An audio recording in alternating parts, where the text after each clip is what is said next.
To access the air filter, first open the hood. Use the hood prop rod to support the hood. The air filter is located here. Remove the two fasteners securing the housing. Lift the housing and remove the old filter. Remove any debris in the housing.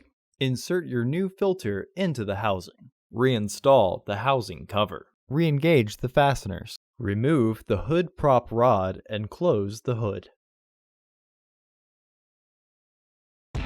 Order your parts today at filterheads.com. Also, please like our video and subscribe to our channel so you won't miss any new content.